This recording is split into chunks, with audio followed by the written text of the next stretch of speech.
Welcome to Another World Audiobooks. Today we're continuing on with the story of Tarzan. Really hope you guys are enjoying this book so far. I know I am. But remember, there's always going to be another book after the one that we're doing now. So if you have any suggestions for what kind of book you would want to hear next, then just let me know.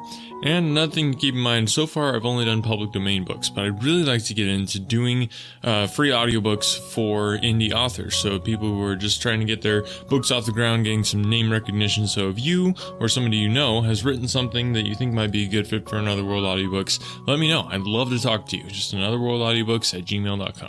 And now, without further ado, I give you Tarzan. Chapter 13. His Own Kind. The following morning, Tarzan, lame and sore from the wounds of his battle with Turquoise, set out toward the west and the seacoast.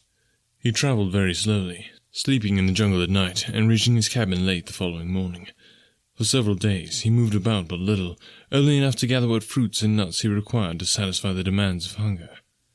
In 10 days, he was quite sound again, except for a terrible, half-healed scar, which, starting above his left eye, ran across the top of his head, ending at the right ear.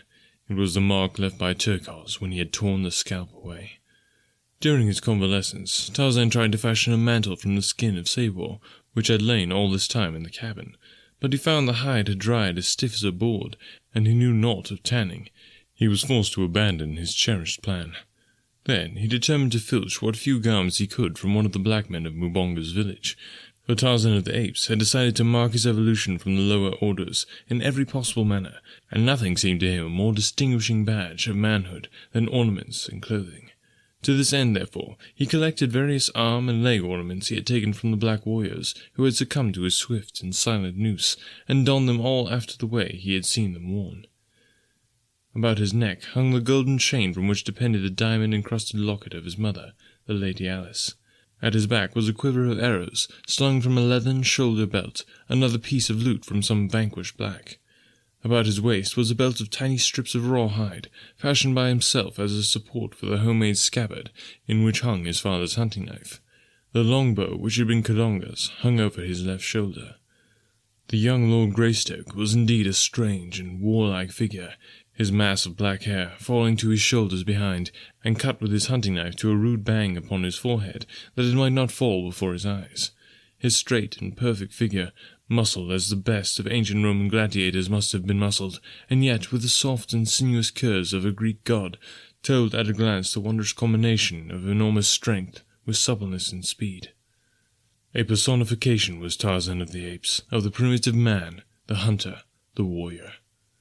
With the noble poise of his handsome head upon those broad shoulders, and the fire of life and intelligence in those fine, clear eyes, he might readily have typified some demigod of a wild and warlike bygone people of his ancient forest.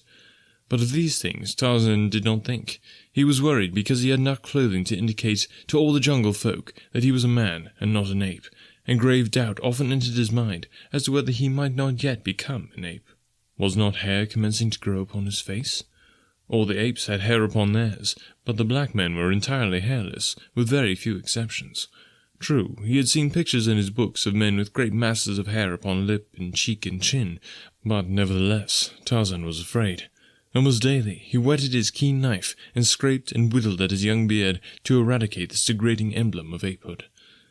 And so he learned to shave, rudely and painfully it is true, but nevertheless effectively. When he felt quite strong again after his bloody battle with Turquoise, Tarzan set off one morning toward Mbonga's village. He was moving carelessly along a winding jungle trail instead of making his progress through the trees, when suddenly he came face to face with the black warrior. The look of surprise on the savage face was almost comical, and before Tarzan could unsling his bow, the fellow had turned and fled down the path, crying out in alarm as though to others before him.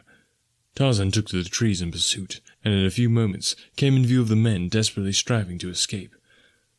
There were 3 of them, and they were racing madly in single file through the dense undergrowth. Tarzan easily distanced them, nor did they see his silent passage above their heads, nor note the crouching figure squatted upon a low branch ahead of them, beneath which the trail led them. Tarzan let the first 2 pass beneath him, but as the third came swiftly on, the quiet noose dropped about the black throat. A quick jerk drew it taut. There was an agonized scream from the victim, and his fellows turned to see a struggling body rise, as by magic, slowly into the dense foliage of the trees above. With frightened shrieks, they wheeled once more and plunged on in their efforts to escape. Tarzan dispatched his prisoner quickly and silently, removed the weapons and ornaments, and, oh, the greatest joy of all, a handsome deerskin breechcloth, which he quickly transferred to his own person. Now indeed was he dressed as a man should be. None there was who could now doubt his high origin. How he should have liked to have returned to the tribe, to parade before their envious gaze this wondrous finery. Taking the body across his shoulder, he moved more slowly through the trees toward the little palisaded village, where he again needed arrows. As he approached quite close to the enclosure, he saw an excited group surrounding the two fugitives, who, trembling with fright and exhaustion, were scarce able to recount the uncanny details of their adventure. Mirondo, they said, who had been ahead of them a short distance, had suddenly come screaming toward them, crying that a terrible white and naked warrior was pursuing him. The three of them had hurried toward the village as rapidly as their legs would carry them. Again, Mirondo's shrill cry of mortal terror had caused them to look back, and there they had seen the most horrible sight, their companion's body flying upward into the trees, his arms and legs beating the air, and his tongue protruding from his open mouth. No other sound did he utter, nor was there any creature in sight about him. The villagers were worked up into a state of fear bordering on panic, but wise old Mbonga affected to feel considerable skepticism regarding the tale, and attributed the whole fabrication to their fright in the face of some real danger. "You tell us this great story," he said, "because you do not dare to speak the truth. You do not dare admit that when the lion sprang upon Mirondo, you ran away and left him. You are cowards." Scarcely had Mbonga ceased speaking, when a great crashing of branches in the trees above them caused the blacks to look up in renewed terror. The sight that met their eyes made even wise old Mbonga shudder, for there, turning and twisting in the air, came the dead body of Mirondo, to sprawl with a sickening reverberation upon the ground at their feet. With one accord the blacks took to their heels, nor did they stop until the last of them was lost in the dense shadows of the surrounding jungle. Again, Tarzan came down into the village and renewed his supply of arrows, and ate of the offering of food which the blacks had made to appease his wrath. Before he left, he carried the body of Mirondo to the gate of the village and propped it up against the palisade in such a way that the dead face seemed to be peering round the edge of the gate-post down the path which led to the jungle. Then Tarzan returned, hunting, always hunting, to the cabin by the beach. It took a dozen attempts on the part of the thoroughly frightened blacks to re-enter the village, past the horrible, grinning face of their dead fellow, and when they found the food and arrows gone, they knew, what they had only too well feared, that Mirondo had seen the evil spirit of the jungle. That now seemed to them the logical explanation. Only those who saw this terrible god of the jungle died, for was it not true that none left alive in the village had ever seen him? Therefore, those who had died at his hands must have seen him and paid the penalty with their lives. As long as they supplied him with arrows and food, he would not harm them unless they looked upon him. So it was ordered by Mbonga that in addition to the food offering, there should also be laid out an offering of arrows for this Munon Gokiwati. And this was done from then on. If you ever chance to pass that far-off African village, you will still see before a tiny thatched hut, built just without the village, a little iron pot in which is a quantity of food, and beside it a quiver of well-daubed arrows. When Tarzan came in sight of the beach where stood his cabin, a strange and unusual spectacle met his vision. On the placid waters of the landlocked harbour floated a great ship, and on the beach a small boat was drawn up. But, most wonderful of all, a number of white men like himself were moving about between the beach and his cabin. Tarzan saw that in many ways they were like the men in his picture books. He crept closer through the trees until he was quite close above them. There were 10 men, swarthy, sun-tanned, villainous-looking fellows. Now they had congregated by the boat and were talking in loud, angry tones, with much gesticulating and shaking of fists. Presently, one of them, a little, mean-faced, black-bearded fellow, with a countenance which reminded Tarzan of Pamba, the rat, laid his hand upon the shoulder of a giant who stood next to him, and with whom all the others had been arguing and quarrelling. The little man pointed inland, so that the giant was forced to turn away from the others to look in the direction indicated. As he turned, The little, mean-faced man drew a revolver from his belt and shot the giant in the back. The big fellow threw his hands above his head, his knees bent beneath him, and without a sound he tumbled forward upon the beach, dead. The report of the weapon, the first that Tarzan had ever heard, filled him with wonderment, but even this unaccustomed sound could not startle his healthy nerves into even a semblance of panic. The conduct of the white strangers it was that caused him the greatest perturbation. He puckered his brows into a frown of deep thought. It was well, thought he, that he had not given way to his first impulse to rush forward and greet these white men as brothers. They were evidently no different from the black men, no more civilized than the apes, no less cruel than Sabor.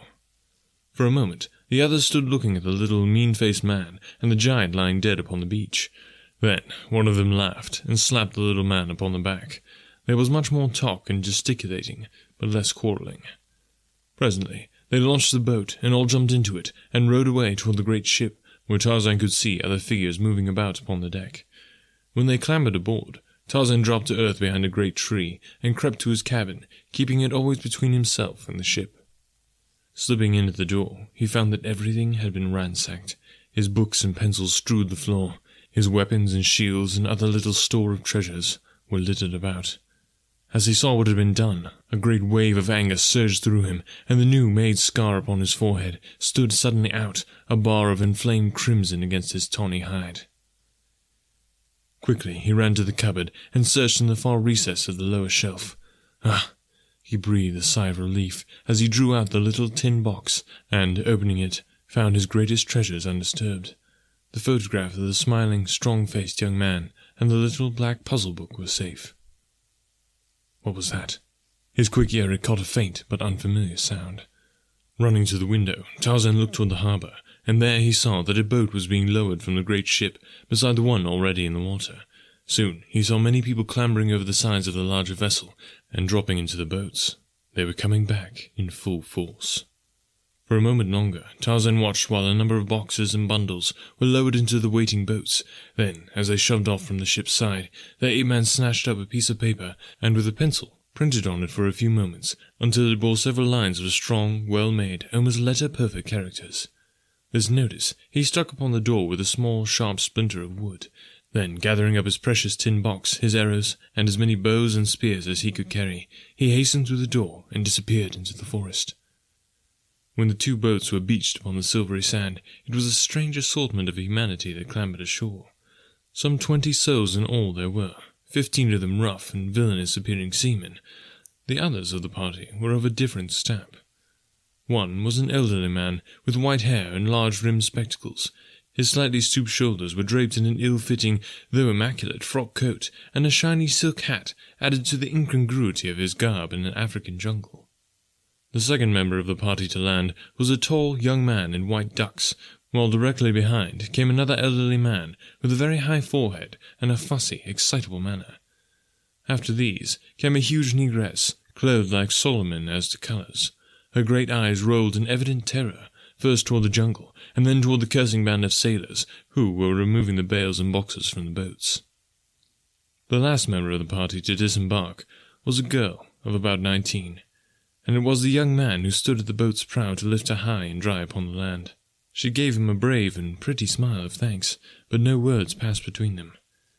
In silence, the party advanced toward the cabin. It was evident that, whatever their intentions, all had been decided upon before they left the ship. And so they came to the door, the sailors carrying the boxes and bales, followed by the 5, who were of so different a class. The men put down their burdens, and then one caught sight of the notice which Tarzan had posted. "Huh, mates!" he cried. "What's here? This sign was not posted an hour ago, or I'll eat the cook." The others gathered about, craning their necks over the shoulders of those before them, but as few of them could read at all, and then only after the most laborious fashion, one finally turned to the little old man of the top hat and frock coat. "Hi, Professor," he called. "Step forward and read the bloomin' notice." Thus addressed, the old man came slowly to where the sailors stood, followed by the other members of his party. Adjusting his spectacles, he looked for a moment at the placard, and then, turning away, strolled off, muttering to himself. "Most remarkable, most remarkable." "Hi, old fossil!" cried the man who had first called on him for assistance. "Did you think we wanted of you to read the blooming notice to yourself? Come back here and read it aloud, you old barnacle." The old man stopped, and, turning back, said, "Oh, yes, my dear sir, 1,000 pardons. It was quite thoughtless of me. Yes, very thoughtless. Most remarkable, most remarkable." Again he faced the notice, and read it through, and doubtless would have turned off again to ruminate upon it, had not the sailor grasped him roughly by the collar, and howled into his ear, "Read it out aloud, you blithering old idiot!" "Ah, yes, indeed, replied the professor softly, and adjusting his spectacles once more, he read aloud. "This is the house of Tarzan, the killer of beasts and many black men. Do not harm the things which are Tarzan's. Tarzan watches, Tarzan of the apes." "Who the devil is Tarzan?" cried the sailor who had spoken before. "He evidently speaks English," said the young man.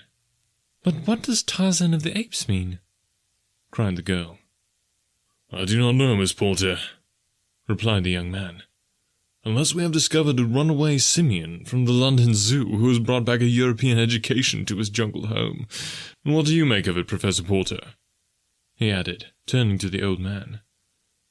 Professor Archimedes Q. Porter adjusted his spectacles. "Ah, yes, indeed, most remarkable, said the professor. "But I can add nothing further to what I have already remarked in elucidation of this truly momentous occurrence." And the professor turned slowly in the direction of the jungle. "But, Papa," cried the girl, "you haven't said anything about it yet." "Tut, tut, child, tut, tut," responded Professor Porter in a kindly, indulgent tone. "Do not trouble your pretty head with such weighty and obtrusive problems." And again he wandered slowly off in still another direction, his eyes bent upon the ground at his feet, his hands clasped behind him beneath the flowing tails of his coat. "I reckon the daffy old bander don't know no more than we know about it," growled the rat-faced sailor. "Keep a civil tongue in your head," cried the young man, his face paling in anger at the insulting tone of the sailor. "You've murdered our officers and robbed us. We are absolutely in your power, but you'll treat Professor Porter and Miss Porter with respect, or I'll break that vile neck of yours with my bare hands, guns or no guns." And the young fellow stepped so close to the rat-faced sailor that the latter, though he wore 2 revolvers and a villainous-looking knife at his belt, slunk back abashed. "You damned coward!" cried the young man. "You'd never dare shoot a man until his back was turned. You don't dare even shoot me then." And he deliberately turned his back full upon the sailor and walked nonchalantly away, as if to put him to the test. The sailor's hand crept slyly to the butt of one of his revolvers, his wicked eyes glaring vengefully at the retreating form of the young Englishman. The gaze of his fellows was upon him, but still he hesitated. At heart, he was even a greater coward than Mr. William Cecil Clayton had imagined. 2 keen eyes had watched every move of the party from the foliage of a nearby tree. Tarzan had seen the surprise caused by his notice, and while he could understand nothing of the spoken language of these strange people, their gestures and facial expressions told him much. The act of the little rat-faced sailor in killing one of his comrades had aroused a strong dislike in Tarzan, and now that he saw him quarrelling with the fine-looking young man, his animosity was still further stirred. Tarzan had never seen the effects of a firearm before, though his books had taught him something of them, but when he saw the rat-faced one fingering the butt of his revolver, he thought of the scene he had witnessed so short a time before, and naturally expected to see the young man murdered, as had been the huge sailor earlier in the day. So Tarzan fitted a poisoned arrow to his bow, and drew a bead upon the rat-faced sailor, but the foliage was so thick that he soon saw the arrow would be deflected by the leaves of some small branch, and instead he launched a heavy spear from his lofty perch. Clayton had taken but a dozen steps. The rat-faced sailor had half drawn his revolver. The other sailors stood watching the scene intently. Professor Porter had already disappeared into the jungle, whither he was being followed by the fussy Samuel T. Philander, his secretary and assistant. Esmeralda, the negress, was busy sorting her mistress's baggage from the pile of bales and boxes beside the cabin, and Miss Porter had turned away to follow Clayton, when something caused her to turn again toward the sailor. And then, three things happened almost simultaneously. The sailor jerked out his weapon and leveled it at Clayton's back. Miss Porter screamed a warning, and a long, metal-shod spear shot like a bolt from above and passed entirely through the right shoulder of the rat-faced man. The revolver exploded harmlessly in the air, and the seaman crumpled up with a scream of pain and terror. Clayton turned and rushed back toward the scene. The sailors stood in a frightened group, with drawn weapons, peering into the jungle. The wounded man writhed and shrieked upon the ground. Clayton, unseen by any, picked up the fallen revolver and slipped it inside his shirt. Then he joined the sailors in gazing mystified into the jungle. "Who could it have been?" whispered Jane Porter, and the young man turned to see her standing, wide-eyed and wondering, close beside him. "I dare say Tarzan of the Apes is watching us all right," he answered in a dubious tone. "I wonder now who that spear was intended for. If for Snipes, then our ape friend is a friend indeed." "By Jove, where are your father and Mr. Philander? There's something or someone in that jungle, and it's armed, whatever it is. Ho, Professor! Mr. Philander!" Young Clayton shouted. There was no response. "What's to be done, Miss Porter?" continued the young man, his face clouded by a frown of worry and indecision. "I can't leave you here alone with these cutthroats, and you certainly can't venture into the jungle with me. Yet someone must go in search of your father. He is more than apt to wandering off aimlessly, regardless of danger or direction, and Mr. Philander is only a trifle less impractical than he. You will pardon my bluntness, but our lives are all in jeopardy here, and when we get your father back, something must be done to impress upon him the dangers to which he exposes you, as well as himself, by his absent-mindedness." "I quite agree with you," replied the girl, "and I'm not offended at all. Dear old Papa would sacrifice his life for me without an instant's hesitation, provided one could keep his mind on so frivolous a matter for an entire instant. There is only one way to keep him in safety, and that is to chain him to a tree. The poor dear is so impractical." "I have it!" suddenly exclaimed Clayton. "You can use a revolver, can't you?" "Yes, why?" "I have one. With it, you and Esmeralda will be comparatively safe in this cabin, while I am searching for your father and Mr. Philander. Come, call the woman, and I will hurry on. They can't have gone far." Jane did as he suggested, and when he saw the door close safely behind them, Clayton turned toward the jungle. Some of the sailors were drawing the spear from the wounded comrade, and, as Clayton approached, he asked if he could borrow a revolver from one of them, while he searched the jungle for the professor. The rat-faced one, finding he was not dead, had regained his composure, and with a volley of oaths directed at Clayton, refused in the name of his fellows to allow the young man any firearms. This man, Snipes, had assumed the role of chief since he had killed their former leader, and so little time had elapsed that none of his companions had as yet questioned his authority. Clayton's only response was a shrug of the shoulders, but as he left them, he picked up the spear which had transfixed Snipes, and thus primitively armed, the son of the then Lord Greystoke, strode into the dense jungle. Every few moments he called aloud the names of the wanderers. The watchers in the cabin by the beach heard the sound of his voice growing ever fainter and fainter, until at last it was swallowed up by the myriad noises of the primeval wood. When Professor Archimedes Q. Porter and his assistant, Samuel T. Philander, after much insistence on the part of the latter, had finally turned their steps toward camp, they were as completely lost in the wild and tangled labyrinth of the matted jungle as two human beings well could be, though they did not know it. It was by the merest caprice of fortune that they headed toward the west coast of Africa, instead of toward Zanzibar on the opposite side of the dark continent. When in a short time they reached the beach, only to find no camp in sight, Philander was positive that they were north of their proper destination, while, as a matter of fact, they were about 200 yards south of it. It never occurred to either of these impractical theorists to call aloud on the chance of attracting their friend's attention.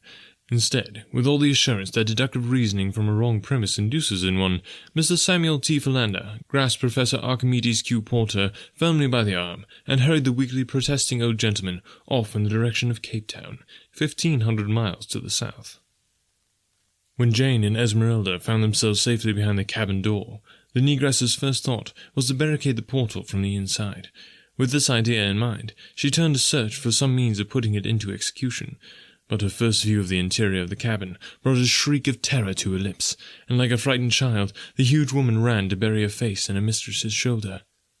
Jane, turning at the cry, saw the cause of it lying prone upon the floor before them. the whitened skeleton of a man. A further glance revealed a second skeleton upon the bed. "What horrible place are we in?" murmured the awestruck girl, but there was no panic in her fright.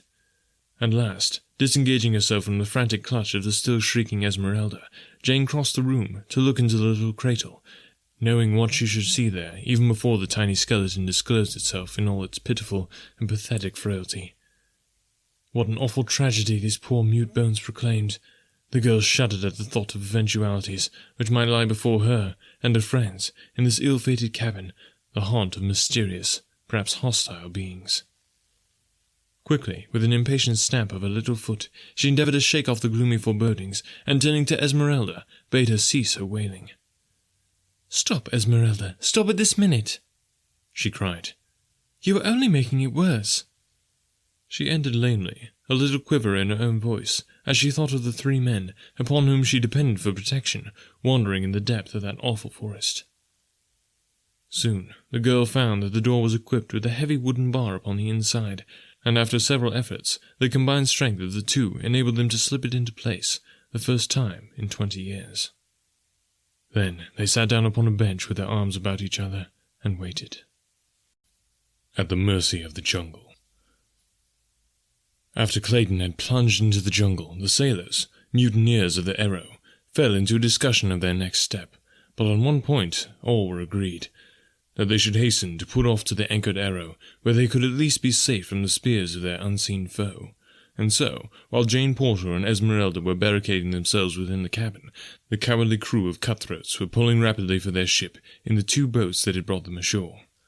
So much had Tarzan seen that day that his head was in a whirl of wonder, but the most wonderful sight of all to him was the face of the beautiful girl. Here at last was one of his own kind, of that he was positive, and the young man and the 2 old men, they too were much as he had pictured his own people to be. But, doubtless, they were as ferocious and cruel as other men he had seen. The fact that they alone of all the party were unarmed might account for the fact that they had killed no one. They might be very different if provided with weapons. Tarzan had seen the young man pick up the fallen revolver of the wounded Snipes and hide it away in his breast, and he had also seen him slip it cautiously to the girl as she entered the cabin door. He did not understand anything of the motives behind all he had seen, but somehow, intuitively, he liked the young man and the 2 old men, and for the girl, he had a strange longing which he scarcely understood, and as for the big black woman, she was evidently connected in some way to the girl, and so he liked her also. For the sailors, and especially Snipes, he had developed a great hatred.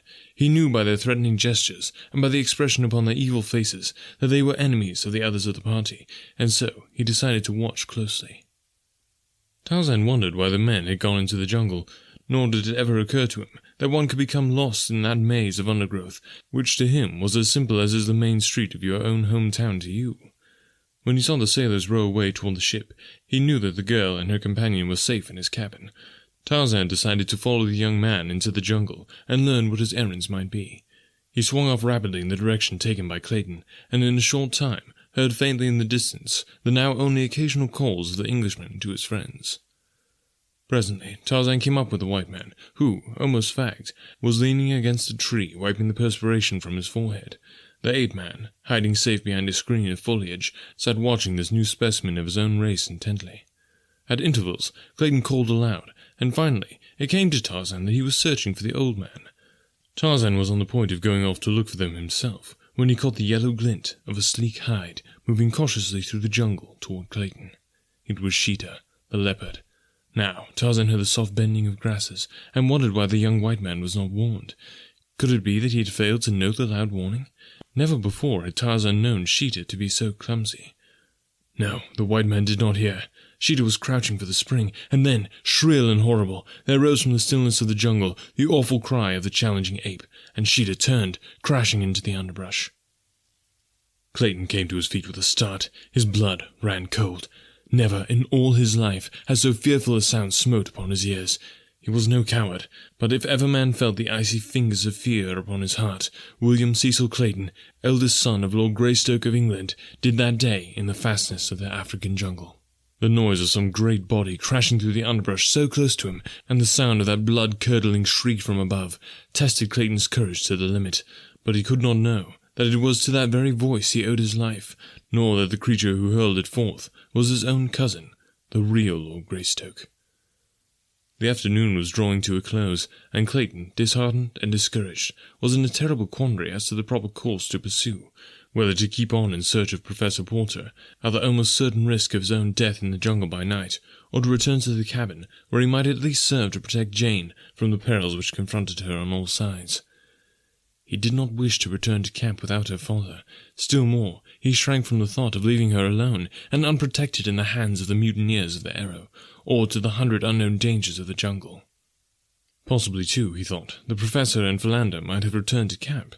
Yes, that was more than likely. At least he would return and see, before he continued what seemed to be an almost fruitless quest.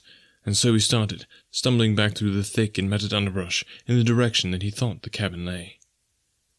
To Tarzan's surprise, the young man was heading further into the jungle, in the general direction of Bubonga's village, and the shrewd young ape-man was convinced that he was lost.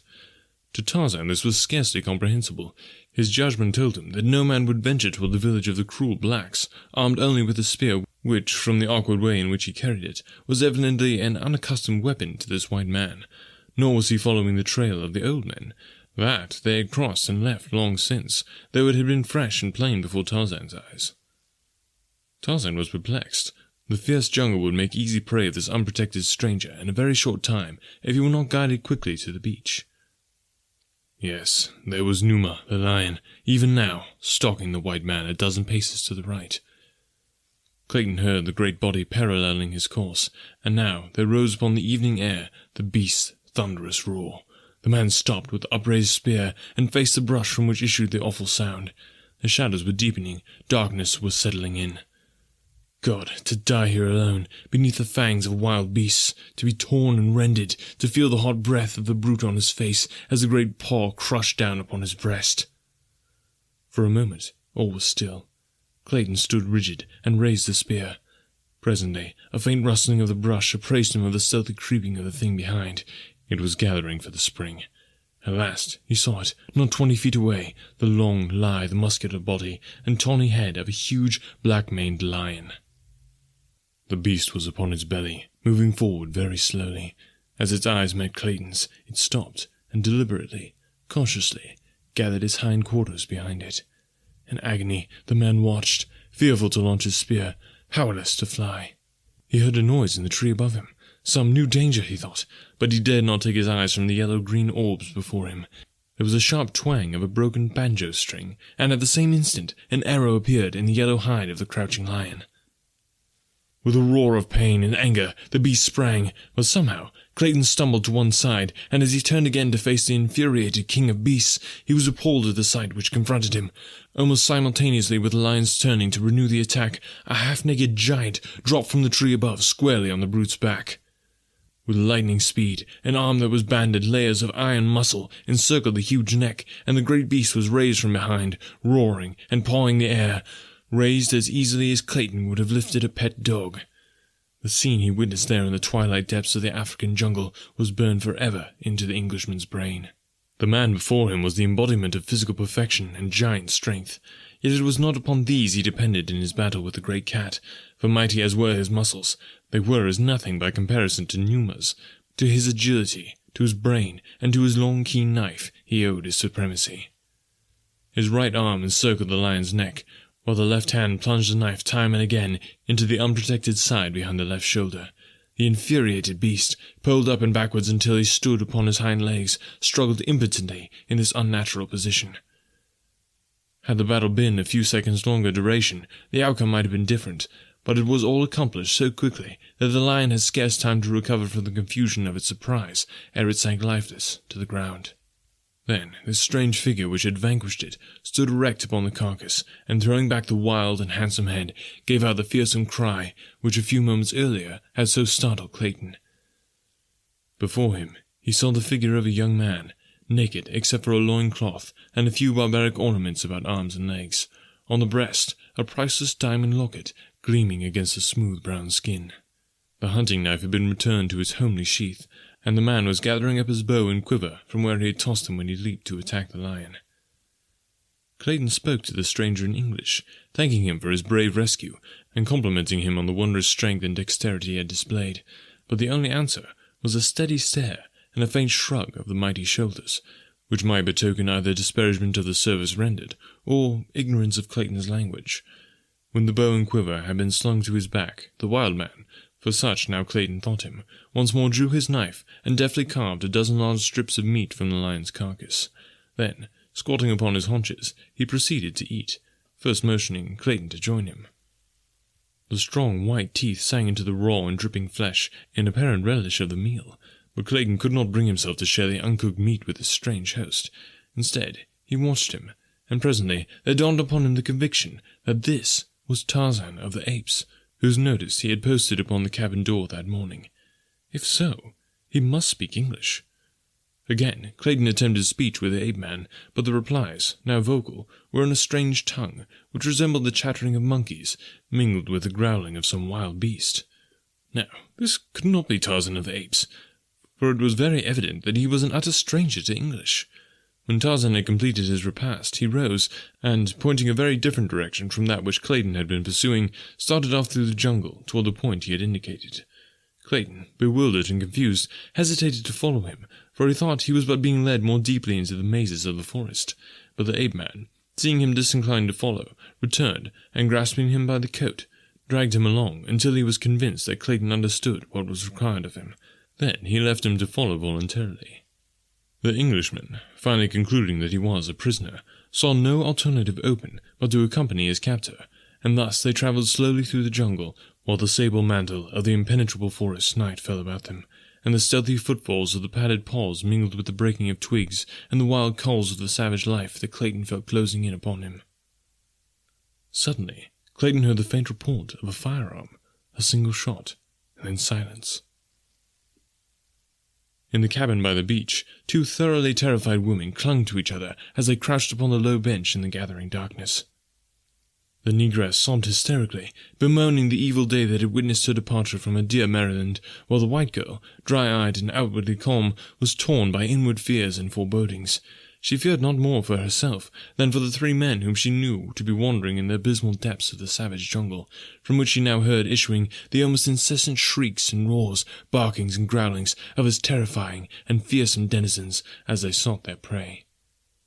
And now there came the sound of a heavy body brushing against the side of the cabin. She could hear the great padded paws upon the ground outside. For an instant all was silence.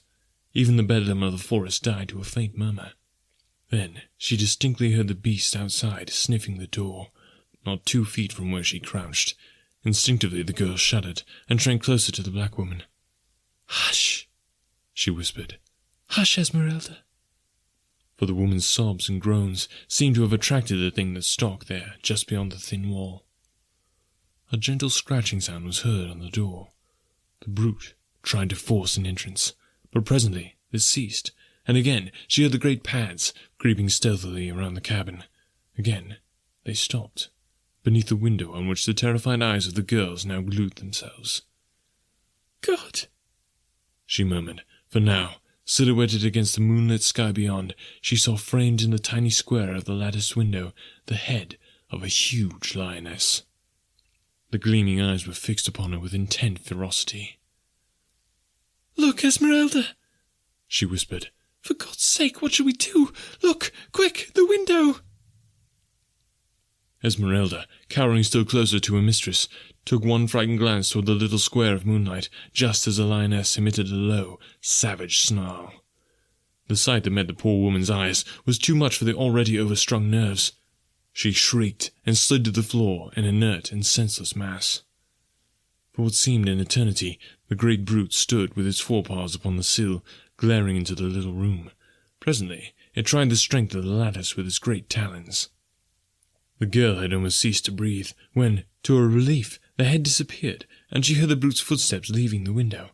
But now they came to the door again, and once more the scratching commenced, this time with increasing force until the great beast was tearing at the massive panels in a perfect frenzy of eagerness to seize its defenseless victims.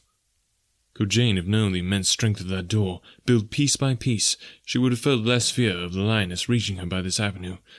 Little did John Clayton imagine when he fashioned that crude but mighty portal that one day, 20 years later, it would shield a fair American girl, then unborn, from the teeth and talons of a man-eater. For fully 20 minutes, the brute alternately sniffed and tore at the door, occasionally giving voice to a weird, savage cry of baffled rage. At length, however, she gave up the attempt, and Jane heard her returning toward the window, beneath which she paused for an instant, and then launched her great weight against the time-worn lattice. The girl heard the wooden rods groan beneath the impact, but they held, and the huge body dropped back to the ground below. Again and again the lioness repeated these tactics, until finally the horrified prisoner within saw a portion of the lattice give way, and in an instant one great paw of the head of the animal were thrust within the room. Slowly, the powerful neck and shoulders spread the bars apart, and the lithe body protruded farther and farther into the room. As in a trance, the girl rose, her hand upon her breast, wide eyes staring horror-stricken into the snarling face of the beast scarce 10 feet from her. At her feet lay the prostrate form of the negress. If she could but rouse her, their combined effort might possibly avail to beat back the fierce and bloodthirsty intruder. Jane stooped to grasp the black woman by the shoulder.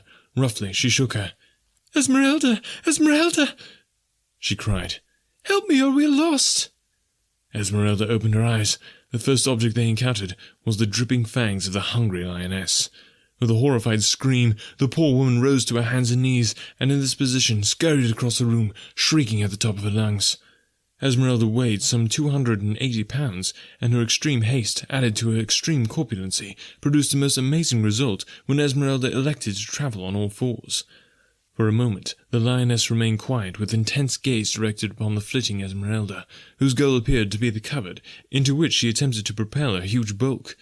But as the shelves were but 9 or 10 inches apart, she only succeeded in getting her head in, whereupon, with a final screech which paled the jungle noises into insignificance, she fainted once again. With the subsidence of Esmeralda, the lioness renewed her efforts to wriggle her huge bulk through the weakening lattice. The girl, standing pale and rigid against the farther wall, sought with ever-increasing terror for some loophole of escape. Suddenly, her hand, tight pressed against her bosom, felt the hard outline of the revolver that Clayton had left with her earlier in the day. Quickly, she snatched it up from its hiding-place, and, levelling it full at the lioness's face, pulled the trigger. There was a flash of flame, the roar of the discharge, and an answering roar of pain and anger from the beast. Jane Porter saw the great form disappear from the window, and then she too fainted, the revolver falling at her side. But Sable was not killed. The bullet had but inflicted a painful wound in one of the great shoulders. It was the surprise of the blinding flash and the deafening roar that had caused her hasty but temporary retreat. In another instant, she was back at the lattice, and with renewed fury was clawing at the aperture, but with lessened effect, since the wounded member was almost useless. She saw her prey, the 2 women, lying senseless upon the floor. There was no longer any resistance to overcome. Her meat lay before her, and Sabre had only to worm her way through the lattice to claim it. Slowly she forced her great bulk, inch by inch, through the opening. Now her head was through, now one great forearm and shoulder. Carefully she drew up the wounded member to insinuate it gently beyond the tight-pressing bars. A moment more, and both shoulders through, the long, sinuous body and the narrow hips would glide quickly after. It was on this sight that Jane Porter again opened her eyes. Yeah, leaving you on a cliffhanger today. Don't hate me too much. We'll be coming back next week with another episode to carry on, so make sure you stay tuned and share the podcast with somebody. I love just all the new listeners that we've been getting. I love just being able to see the podcast grow, so if you can share the podcast with someone, that helps so much. And if you do enjoy podcasts, I actually have another podcast that I do. It's called The Brad Johnson Show, and you can go to anchor.fm/Brad-Johnson-show and check it out there. It's a comedy podcast on the entrepreneurial side of things, so go ahead and check it out. Let me know what you think. Thanks so much for listening today, and we'll talk to you next time. Don't worry, you aren't the only one. You aren't the only business that needs help. You aren't the only person that has a hard time finding the right help at the right price. This is where Business Bloodline becomes your bloodline to temporary and permanent staffing. Business Bloodline specializes in hiring internet workers to creatively solve problems for your business. Business Bloodline does all the vetting and only delivers candidates that make sense for your needs and at a cost that you can afford. But 60 seconds isn't enough for me to tell you why hiring through Business Bloodline is safer, cheaper, and less time-consuming. We would rather show you. To get more information or a business consultation, visit businessbloodline.com. If the job can be done on a computer, Business Bloodline can find a match. Visit businessbloodline.com and tell them that you heard about it on Another World Audiobooks to get 10% off your first hire. Remember to mention that you heard about it on Another World Audiobooks to get that 10% off. businessbloodline.com.